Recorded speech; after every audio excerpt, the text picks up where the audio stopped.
Okay दोस्तों, आज का ये जो वीडियो मैं आप लोग के लिए बना रहा हूँ, ये इसलिए बनाया जा रहा है कि सरकार ने, नेशनल टेस्टिंग एजेंसी ने नीट 2020 और जेई के लिए डेट्स अनाउंस कर दिए हैं और स्टूडेंट्स को एडमिट कार्ड भी भेज दिया गया है और वो लोग एडमिट कार्ड डाउनलोड भी कर रहे हैं। मैं किसी राजनीतिक दल का सदस्य नहीं हूँ, मैं एक आम नागरिक हूँ इस देश का। और इस देश के केंद्र सरकार और राज्य सरकार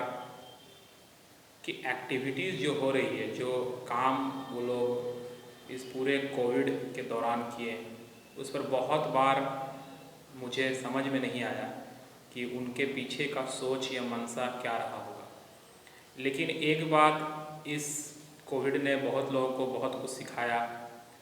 मुझे एक चीज़ ये समझ में आ गया कि हमारे देश के जो सरकारें हैं, जो व्यवस्था है, जो सिस्टम है, चाहे वो राज्य के स्तर पर काम कर रही हो या देश के स्तर पर वो सरकार चल रही हो,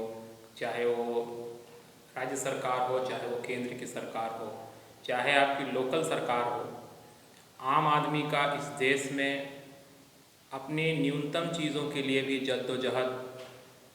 लगभग आज़ादी के 74-75 साल बाद भी ख़त्म नहीं हुआ है। और मुझे नहीं लगता है कि आने वाले समय में भी ये ख़त्म होगा, क्योंकि आम आदमी अपनी न्यूनतम ज़रूरतों के लिए जद्दोजहद में ही दिन भर परेशान रहता है और वो अपने घर के नुक्कड़ में, चाय की दुकान में बैठकर सिर्फ बहस करते रहते हैं। कोई एक राजनीतिक दल का सपोर्टर होता है और कोई एक राजनीतिक दल का अगेंस्ट में बात करता है। मैं आज के वीडियो के माध्यम से मेरे जितने भी बड़े हैं, जो हमारे हम उम्र हैं, हमसे छोटे हैं, उनसे बस यही आग्रह करूँगा कि आप एक आज़ाद देश के नागरिक हैं और एक आज़ाद ख्याल से सोचें। कोई भी सरकार हो, वो किसी भी रंग की सरकार हो, किसी भी वेशभूषा की सरकार हो, वो आपके परिप्रेक्ष्य में, आपके ज़रूरत के हिसाब से अगर निर्णय ले रहा है तो आप उस सरकार का समर्थन अवश्य करें। लेकिन जब वो सरकार ऐसा निर्णय ले रहा है जो आपके बुनियादी ज़रूरतों, आपके जीवन के साथ जो ज़रूरतों के साथ एक प्रश्न चिन्ह हो जाता है, तब आपको ये सोचना चाहिए दोस्तों, और आपको उसको खुलकर विरोध करना चाहिए। जबकि आप, हो सकता है कि आपने उसी राजनीतिक दल को वोट दिया हो और उस राजनीतिक दल के ही नुमाइंदे को आप लोग चुन के विधानसभा या लोकसभा में भेजा हो। इस देश में आज भी प्रजातंत्र है, डेमोक्रेसी से चलता है, और डेमोक्रेसी का मतलब आंख बंद करके किसी के पीछे चलना नहीं होता, क्योंकि हमारे महान क्रांतिकारी सरदार भगत सिंह ने कहा था कि आंख बंद करके किसी के पीछे चलना भी एक तरह का गुलामी है। मैं यहाँ पर कुछ फैक्ट्स के साथ भी बात करूँगा। जो हमारा बच्चों का एग्ज़ाम, हमारे घर के भाई बहन का एग्ज़ाम होने वाला है इस सितंबर में, जो नेशनल टेस्टिंग एजेंसी ने एग्ज़ाम कंडक्ट करेंगी आपका इसी सितंबर में, जेई मेंस का और नीट का एग्ज़ाम्स होंगे पूरे देश भर में। आप कोविड के बारे में तो सोच रहे हैं, वो तो एक समस्या है ही, लेकिन एक बार आप ये भी सोचें कि बिहार और आसाम जैसे राज्यों का बाढ़ से क्या हालत है। मुझे तो लगता है कि 60 से 70% उनके गांव, शहर बाढ़ में डूबे हुए हैं। तो उस शहर और गांव के बच्चों के लिए सरकार ने क्या इंतजाम किया है? मैं प्रश्न राज्य सरकार से भी पूछ रहा हूं और केंद्र सरकार से भी पूछ रहा हूं कि उन्होंने क्या इंतजाम किया उन बच्चों के लिए। क्या उन बच्चों का एग्ज़ाम देना ज़रूरी नहीं है? क्या वो बच्चे एग्ज़ाम देने के लिए आ पाएंगे? क्या उनकी आर्थिक स्थिति, मानसिक स्थिति, सामाजिक स्थिति इस बाढ़ के समय में ऐसी है कि वो अपने परीक्षा दे सकते हैं? मैं ये भी प्रश्न पूछना चाहूँगा कि बहुत जगह पे, जैसे हमारे धनबाद में ही कहीं भी सेंटर नहीं दिया गया है। हमारे धनबाद के बच्चों का सेंटर बोकारो या रांची में सेंटर या जमशेदपुर में सेंटर है। तो वो बच्चे जो दूर दूर से आएंगे, वो कैसे मूव करेंगे? मतलब इस देश में ये भी एक सिग्नल भेजा जा रहा है कि इस देश में पढ़ाई और जो स्वास्थ्य था वो तो अमीरों के लिए ही था, ये व्यवस्था उसी ओर जा रही थी। अब ये भी एक मैसेज दिया जा रहा है कि आप अगर अमीर हैं आप पास पैसा है तब आप अपने गाड़ी करके कार करके आप एग्ज़ाम देने जा सकते हैं, लेकिन एक गांव का हमारा आम घर का बच्चा एग्ज़ाम देने जाने के लिए भी उसे सोचना पड़ेगा, क्योंकि ना तो अभी कोविड के समय, लॉकडाउन के समय की ट्रेन की व्यवस्था है, ना ही पब्लिक ट्रांसपोर्ट की व्यवस्था है, और ना ही कोई छोटे मोटे लॉज खुले हुए हैं। तो बड़े बड़े लॉज को शायद परमिशन दे दिया जाएगा सरकार के तरफ से कि आप बच्चों को वहाँ पर रखें, और हमारे घर के बच्चे जिनके जाने के लिए 500 रुपया भी पॉकेट में नहीं रहता है, वो जाके एग्ज़ाम कैसे देंगे? इस पर मैं एक प्रश्न पूछना चाहता हूँ, चाहे आप किसी भी दल या किसी भी ऑर्गेनाइजेशन से हैं, आप कृपया मुझे जवाब दें। क्योंकि आप 200 किलोमीटर 250 किलोमीटर बच्चे जाएंगे, आप जामताड़ा का कोई बच्चा अगर बोकारो जाके एग्ज़ाम देगा या धनबाद कोई बच्चा रांची जाके एग्ज़ाम देगा, तो वो बच्चा अगर एक आम परिवार का, एक गरीब परिवार का है, तो वो जाने का सोच ही नहीं पा रहा है, जाने का हिम्मत ही नहीं जुटा पा रहा है, क्योंकि सब तरफ बंदी है, ट्रांसपोर्टेशन बंद है, रेलवे बंद है। तो वो बच्चे किस तरह से वहाँ मूव करेंगे, इसके बारे में भी कृपया मुझे ज़रूर बताएं। जैसे बिहार जैसे इतने बड़े राज्य में सिर्फ 2 ही डिस्ट्रिक्ट में सेंटर दिया गया है, पटना और गया, जबकि आधा बिहार तो बाढ़ की चपेट में है। तो मुजफ्फरपुर हो या मोतिहारी हो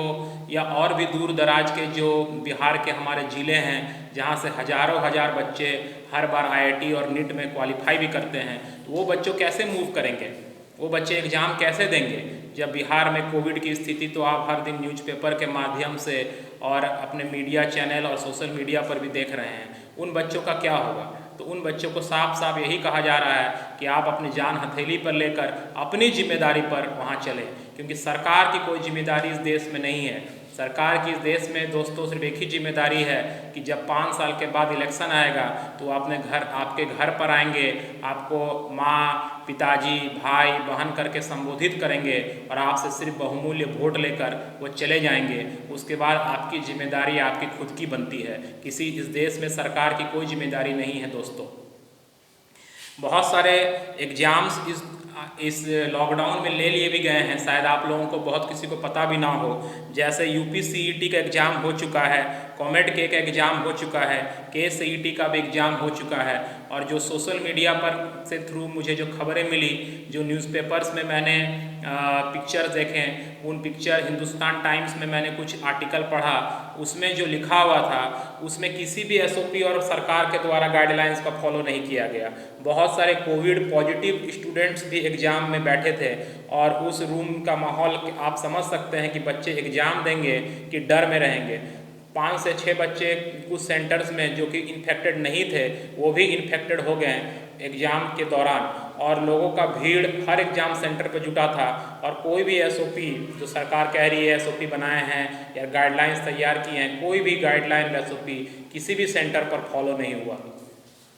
और सबसे बड़ी बात ये भी है कि बहुत सारे हमारे अभी जो एग्ज़ाम होने वाले हैं, हो सकता है कि बहुत सारे स्टूडेंट्स ऐसे भी हों जो कोविड पॉजिटिव ऑलरेडी हैं या होम क्वारंटाइन पर हैं, और उन बच्चों को भी एग्ज़ाम देने के लिए जाना होगा। तो उन बच्चों की मानसिक स्थिति को भी आप समझ सकते हैं, और वो बच्चे जब जाएंगे तो जो दूसरे बच्चे उस सेंटर पर पहुंचेंगे, वो बच्चे कितने डरे हुए, कितने सहमे हुए रहेंगे, इसका भी आप अनुमान लगा सकते हैं साथियों।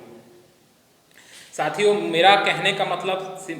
सिंपल यही है कि जब कोविड इस देश में आया, कोविड वायरस इस देश में फैलने लगा, मार्च के समय से जब लॉकडाउन किया गया, तो मुझे एक चीज़ समझ में नहीं आया कि राज्य सरकार हो, केंद्र सरकार हो, इसकी ऑब्जेक्टिव क्या थी कि कोविड को फैलने से रोकना इनका ऑब्जेक्टिव था या ऑब्जेक्टिव नहीं था। क्योंकि शुरू में मजदूरों के साथ भी यही हुआ, मजदूरों को जहाँ था वहीं रोक दिया गया, सब गाड़ी, सब ट्रेन, सारी जो ट्रांसपोर्टेशन था बंद कर दिया गया, मज़दूरों को उनके हाल में छोड़ दिया गया, और मज़दूर भूखे प्यासे वहाँ से जब चले तो उनको जगह जगह रोका गया, जगह जगह उनके साथ बहुत जगह तो लाठीचार्ज भी उन पर किया गया, और फिर कुछ समय के बाद उन लोगों को बोल दिया गया कि नहीं, अब आप लोग अपने अपने ज़िला, अपने अपने राज्य मूव कर सकते हैं। कुछ सरकारों ने बस की फैसिलिटी दी, प्लेन से भी कुछ ने लाया, और फिर जब वो अपने अपने राज्य, अपने अपने ज़िले में पहुँचे, तब फिर ये रिपोर्ट आया कि कोविड के पेशेंट्स अब वहाँ ज़्यादा मिल रहे हैं। तो वहाँ उस राज्य में जो पहले से लोग थे, उन्होंने कहा कि मजदूर आने लगे, तो इसलिए यहाँ पर कोरोना का वायरस का इफेक्ट और ज़्यादा होने लगा। तो वहाँ पर भी तो सरकार फेल हो गई, वहाँ पर भी तो सरकार उसको रोक पाने में पूरी तरह सक्षम नहीं हुई। उससे अच्छा होता कि मजदूरों को कुछ समय दिया जाता, 10 दिन का 20 दिन का समय दिया जाता और उनसे मूव करने के लिए कहा जाता और फिर कंप्लीट लॉकडाउन कर दिया जाता। लॉकडाउन में आम आदमी को हर परेशानी से गुजरना पड़ा, लेकिन आउटपुट फिर भी कुछ नहीं आया साथियों। अब मान लीजिए एग्जाम्स होने जा रहे हैं और इस एग्ज़ाम से हमारे आपके सबके घर के बच्चे एग्ज़ाम सेंटर में जाएंगे और ऐसा ना हो कि कोई भी अगर इस तरह का इन्फेक्टेड हो जाता है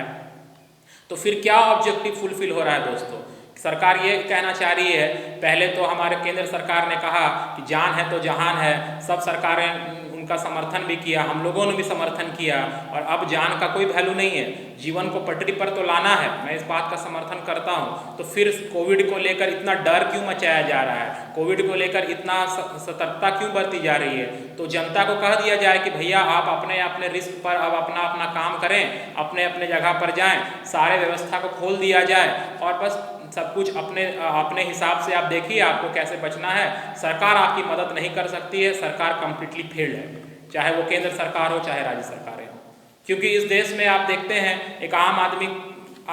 कोविड से कितने लोग मर रहे हैं इसकी तो सरकार रिपोर्ट दे रही है, लेकिन मेरा मानना है कि सरकार कहीं ये रिपोर्ट भी हमें दे कि कितने लोग बिना कोविड के मर गए, उनका सही तरीका से इलाज नहीं हो पाया, सिंपल हार्ट अटैक आया, उनको किसी हॉस्पिटल ने एडमिट नहीं लिया, उनको लंग्स में प्रॉब्लम है, कोई हॉस्पिटल एडमिट नहीं के उनका इलाज नहीं कर रहा है। जब कोई बड़ा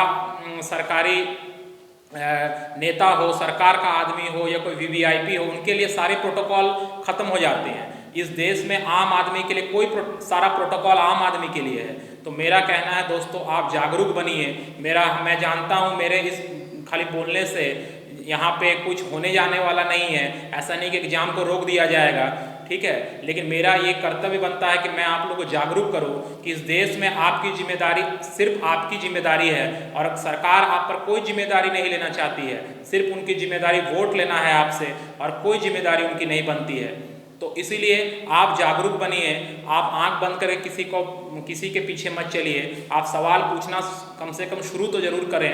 हो सकता है कि आपके सवाल से कहीं कोई बदलाव नहीं आएगा, लेकिन आपको जरूर ये लगेगा कि मैं आंख बंद के किसी के पीछे नहीं चल रहा हूँ। धन्यवाद। अगर मेरी बातों से किसी को बुरा लगा हो तो मैं क्षमा चाहता हूँ, लेकिन मेरा मकसद यही था कि इस देश के वातावरण को आपके सामने रखना। इस देश में जो भी हो रहा है वो सही दिशा में नहीं जा रहा है, चाहे वो राज्य स्तर पर हो चाहे वो केंद्र स्तर पर हो। आप जागरूक बनिए, आप अपने भरोसे पर अपने ज़िंदगी को जीना सीखिए। धन्यवाद।